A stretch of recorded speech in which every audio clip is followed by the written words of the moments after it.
I was so young and childish, and so little qualified. How could I be otherwise to undertake the whole charge of my own existence, that often, in going to Murdstone and Grimby's of a morning, I could not resist a stale pastry put out for sale at half price at the pastry cook's doors, and spent in that the money I should have kept for my dinner. Then I went without my dinner, or bought a roll or a slice of pudding. I remember two pudding shops between which I was divided according to my finances. One was in a court close to St. Martin's Church at the back of the church, which is now removed altogether. The pudding at that shop was made of currants and was rather a special pudding, but was dear. Two pennyworth, not being larger than a pennyworth of more ordinary pudding. A good shop for the latter was in the Strand, somewhere in that part which has been rebuilt since. It was a stout, pale pudding, heavy and flabby, and with great flat raisins in it, stuck in a hole at wide distances apart. It came up hot at about my time every day, and many a day did I dine off it. When I dined regularly and handsomely, I had a saveloy and a penny loaf, or a fourpenny plate of red beef from a cook's shop, or a plate of bread and cheese and a glass of beer from a miserable old public house opposite our place of business, called the Lion, or the Lion and something else that I have forgotten. Once, I remember carrying my own bread, which I had brought from home in the morning, under my arm, wrapped in a piece of paper, like a book, and going to a famous a la mode beef house near Drury Lane, and ordering a small plate of that delicacy to eat with it. What the waiter thought of such a strange little apparition coming in all alone, I don't know, but I can see him now, staring at me as I ate my dinner and bringing up the other waiter to look.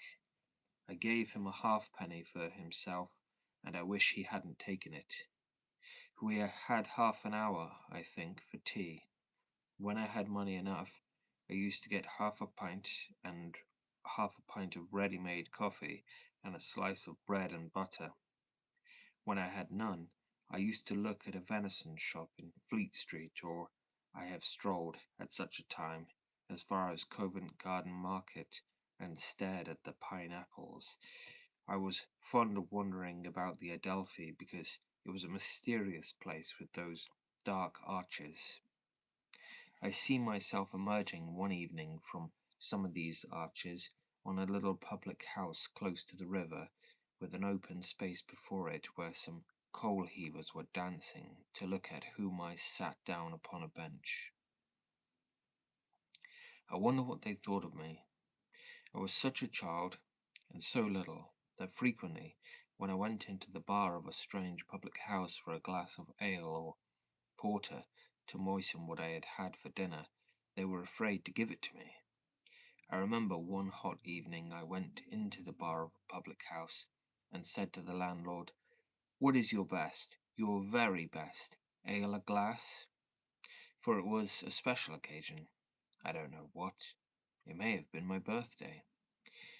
Two halfpenny, twopence, halfpenny, says the landlord, is the price of the genuine stunning ale. Then, says I, producing the money, just draw me a glass of the genuine stunning, if you please, with a good head to it.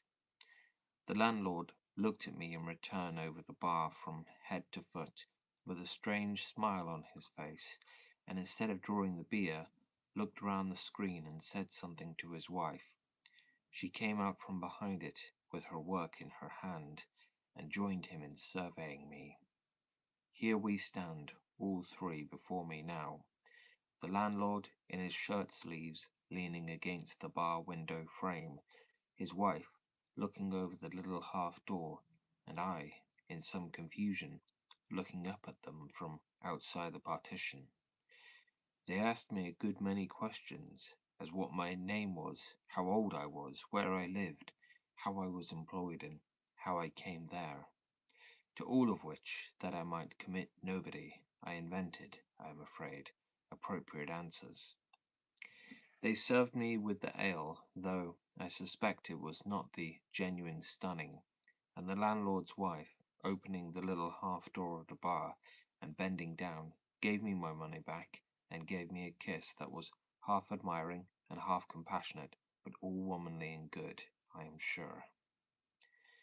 I know I do not exaggerate, unconsciously and unintentionally, the scantiness of my resources or the difficulties of my life. I know that if a shilling were given me by Mr. Quinion at any time, I spent it in a dinner or a tea.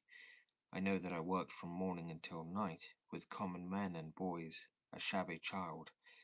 I know that I lounged about the streets insufficiently and unsatisfactorily fed. I know that, but for the mercy of God, I might easily have been, for any care that was taken of me, a little robber or a little vagabond. Yet I held some station at Murdstone and Grimby's too. Besides that, Mr. Quinion did what a careless man so occupied in dealing with a thing so anomalous could, to treat me as one upon a different footing from the rest. I never said to man or boy how it was that I came to be there, or gave the least indication of being sorry that I was there. That I suffered in secret, and that I suffered exquisitely, no one ever knew but I. How much I suffered, it is, as I have said already, utterly beyond my power to tell. But I kept my own counsel, and I did my work. I knew from the first that if I could not do my work as well as any of the rest, I could not hold myself above slight and contempt. I soon became at least as expeditious and as skilful as either of the other boys, though, perfectly familiar with them, my conduct and manner were different enough from theirs to place a space between us. They and the men generally spoke of me as the little gent or the young Suffolker. A certain man named Gregory, who was foreman of the packers, and another named Tip, who was carman and wore a red jacket, used to address me sometimes as David, but I think it was mostly when we were very confidential and when I had made some efforts to entertain them over our work, with some results of the old readings which were fast perishing out of my remembrance.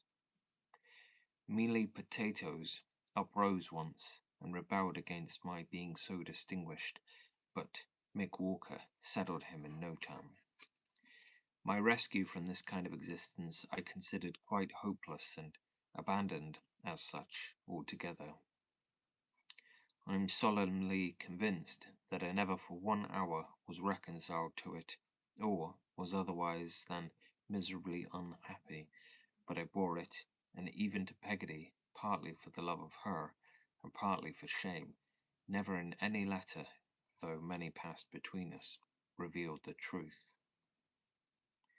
Mr. Micawber's difficulties were an addition to the distressed state of my mind. In my forlorn state, I became quite attached to the family, and used to walk about, busy with Mrs. Micawber's calculations of ways and means, and heavy with the weight of Mr. Micawber's debts.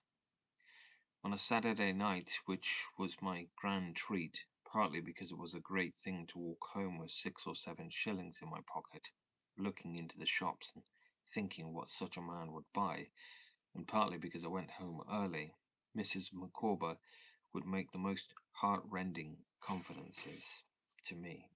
Also, on a Sunday morning, when I mixed the portion of tea or coffee I had brought overnight in a little shaving pot, and sat late at my breakfast, it was nothing at all unusual for Mr. Micawber to sob violently at the beginning of one of these Saturday night conversations, and sing about Jack's delight being his lovely Nan towards the end of it. I have known him come home to supper with a flood of tears, and a declaration that nothing was now left but a jail, and go to bed, making a calculation of the expense of putting bow windows to the house in case anything turned up, which was his favourite expression. And Mrs. Micawber was just the same. A curious equality of friendship originating, I suppose, in our respective circumstances, sprung up between me and these people, notwithstanding the ludicrous disparity in our years, but I never allowed myself to be prevailed upon to accept any invitation to eat and drink with them out of their stock, knowing that they had got on badly with butcher and baker, and had often not too much for themselves, until Mrs. Micawber took me into her entire confidence. This she did one evening as follows. "Master Copperfield," said Mrs. Micawber, "I make no stranger of you, and therefore do not hesitate to say that Mr. Micawber's difficulties are coming to a crisis." It made me very miserable to hear it, and I looked at Mrs. Micawber's red eyes with the utmost sympathy. "With the exception of the heel of a Dutch cheese, which is not adapted to the wants of a young family," said Mrs. Micawber, "there is really not a scrap of anything in the larder. I was accustomed to speak of the larder when I lived with Papa and Mamma, and I used the word almost unconsciously. What I mean to express is that there is nothing to eat in the house." "Dear me," I said in great concern. I had 2 or 3 shillings of my week's money in my pocket, from which I presume that it must have been on a Wednesday night when we held this conversation, and I hastily produced them, and with heartfelt emotion begged Mrs. Micawber to accept of them as a loan. But that lady, kissing me, and making me put them back in my pocket, replied that she couldn't think of it. "No, my dear Master Copperfield," said she, "far be it from my thoughts, but you have a discretion beyond your years, and can render me another kind of service, if you will, and a service I will thankfully accept of." I begged Mrs. Micawber to name it. "I have parted with the plate myself," said Mrs. Micawber.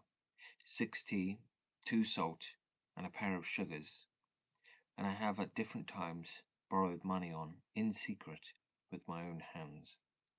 But the twins are a great tie, and to me, with my recollections of Papa and Mamma, these transactions are very painful. There are still a few trifles that we could part with. Mr. Micawber's feelings would never allow him to dispose of them, and Clickett, this was the girl from the workhouse, being of a vulgar mind, would take painful liberties if so much confidence was reposed in her. Master Copperfield, if I might ask you—" I understood Mrs. Micawber now, and begged her to make use of me to any extent. I began to dispose of the more portable articles of property that very evening, and went out on a similar expedition almost every morning before I went to Murdstone and Grimby's. Mr. Micawber had a few books on a little chiffonier, which he called the library, and those went first. I carried them, one after another, to a bookstall in the city road, one part of which, near our house, was almost all bookstalls and bird shops then, and sold them for whatever they would bring. The keeper of this bookstall, who lived in a little house behind it, used to get tipsy every night, and to be violently scolded by his wife every morning. More than once, when I went there early, I had audience of him in a turn-up bedstead with a cut in his forehead or a black eye, bearing witness to his excesses overnight. I am afraid he was quarrelsome in his drink, and he, with a shaking hand, endeavouring to find the needful shillings in one or other of the pockets of his clothes, which lay upon the floor, while his wife, with a baby in her arms, and her shoes down at heel, never left off rating him. Sometimes he had lost his money, and then he would ask me to call again, but his wife had always got some, had taken his, I dare say, while he was drunk, and secretly completed the bargain on the stairs, and we went down together. At the pawnbroker's shop, too, I began to be very well known. The principal gentleman who officiated behind the counter took a good deal of notice of me, and often got me, I recollect, to decline a Latin noun or adjective, or to conjugate a Latin verb in his ear while he transacted my business. After all these occasions, Mrs. Micawber made a little treat, which was generally a supper, and there was a peculiar relish in these meals which I well remember. At last, Mr. Micawber's difficulties came to a crisis, and he was arrested early one morning and carried over to the King's Bench prison in the Borough. He told me, as he went out of the house, that the god of day had now gone down upon him, and I really thought his heart was broken, and mine too. But I heard afterwards that he was seen to play a lively game at skittles before noon. On the first Sunday after he was taken there, I was to go and see him and have dinner with him. I was to ask my way to such a place, and just short of that place, I should see such another place, and just short of that, I should see a yard which I was to cross and keep straight on until I saw a turnkey. All this I did, and when at last I did see a turnkey, poor little fellow that I was, and thought the man there with nothing on him but an old rug, the turnkey swam before my dimmed eyes and my beating heart. Mr. Micawber was waiting for me within the gate, and we went up to his room, top story but one, and cried very much. He solemnly conjured me, I remember, to take warning by his fate, and to observe that if a man had £20 a year for his income, and spent £19, 19 shillings and 6 pence, he would be happy, but that if he spent £20 one, he would be miserable. Which he borrowed a shilling of me for a porter, gave me a written order on Mrs. Micawber for the amount, and put away his pocket handkerchief and cheered up. We sat before a little fire, with 2 bricks put within the rusted gate, one on each side, to prevent its burning too many coals, until another debtor, who shared the room with Mr. Micawber, came in from the bakehouse with the loin of mutton which was our joint stock repast. Then I was sent up to Captain Hopkins in the room overhead, with Mr. Micawber's compliments, and I was his young friend, and would Captain Hopkins lend me a knife and fork? Captain Hopkins lent me the knife and fork with his compliments to Mr. Micawber. There was a very dirty lady in the room, and 2 wan girls, his daughters, with shock heads of hair. I thought it was better to borrow Captain Hopkins' knife and fork than Captain Hopkins' comb. The captain himself was in the last extremity of shabbiness, with large whiskers and an old brown greatcoat with no other coat below it. I saw his bed rolled up in a corner, and what plates and dishes and pots he had on a shelf, and I divined, God knows how, that though the 2 girls with the shock heads of hair were Captain Hopkins' children, the dirty lady was not married to Captain Hopkins. My timid station on this threshold was not occupied more than a couple of minutes at most, but I came down again with all this in my knowledge as surely as the knife and fork were in my hand. There was something gypsy-like and agreeable in the dinner after all. I took back Captain Hopkins' knife and fork early in the afternoon, and went home to comfort Mrs. Micawber with an account of my visit. She fainted when she saw me return, and made a little jug of egg hot afterwards to console us while we talked it over. I don't know how the household furniture came to be sold for the family benefit, or who sold it, except that I did not. Sold it was, however, and carried away in a van, except the bed, a few chairs, and the kitchen table. With these possessions we encamped, as it were, and the 2 parlours of the emptied house in Windsor Terrace, Mrs. Micawber, the children, the Orfling, and myself, and lived in those rooms night and day. I have no idea for how long, though it seems to me for a long time. At last, Mrs. Micawber resolved to move into the prison, where Mr. Micawber had now secured a room to himself. So, I took the key of the house to the landlord, who was very glad to get it, and the beds were sent over to the King's Bench except mine, for which a little room was hired outside the walls in the neighbourhood of that institution, very much to my satisfaction, since the Micawbers and I became too used to one another in our troubles to part. The Orfling was likewise accommodated with an inexpensive lodging in the same neighbourhood. Mine was a quiet back garret with a sloping roof, commanding a pleasant prospect of a timber yard, and when I took possession of it, with the reflection that Mr. Micawber's troubles had come to a crisis at last, I thought it quite a paradise. All this time I was working at Murdstone and Grimby's in the same common way, and with the same common companions, and with the same sense of unmerited degradation as at first, but I never, happily for me no doubt, made a single acquaintance or spoke to any of the many boys whom I saw daily in going to the warehouse, in coming from it, and in prowling about the streets at meal times. I led the same secretly unhappy life, but I led it in the same lonely, self-reliant manner. The only changes I am conscious of are, firstly, that I had grown more shabby, and secondly, that I was now relieved of much of the weight of Mr. and Mrs. Micawber's cares, for some relatives or friends had engaged to help them at their present pass, and they lived more comfortably in the prison than they had lived for a long while out of it.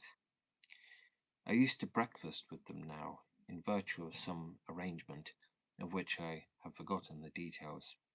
I forget, too, at what hour the gates were opened in the morning, admitting of my going in, but I know that I was often up at 6 o'clock, and that my favourite lounging place in the interval was Old London Bridge, where I was wont to sit in one of the stone recesses, watching the people going by, or to look over the balustrades at the sun shining in the water and lighting up the golden flame on the top of the monument.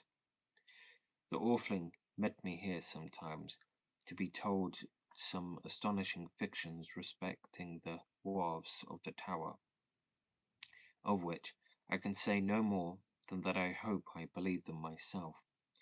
In the evening I used to go back to the prison and walk up and down the parade with Mr. Micawber, or play casino with Mrs. Micawber and hear reminiscences of her papa and ma.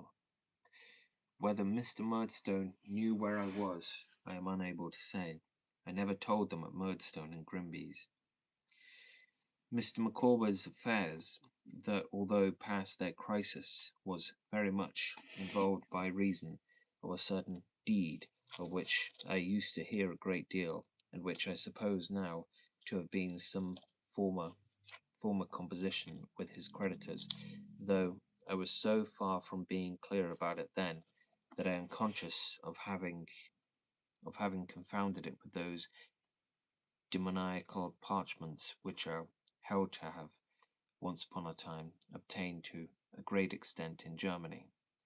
At last, this document appeared to be got out of the way somehow.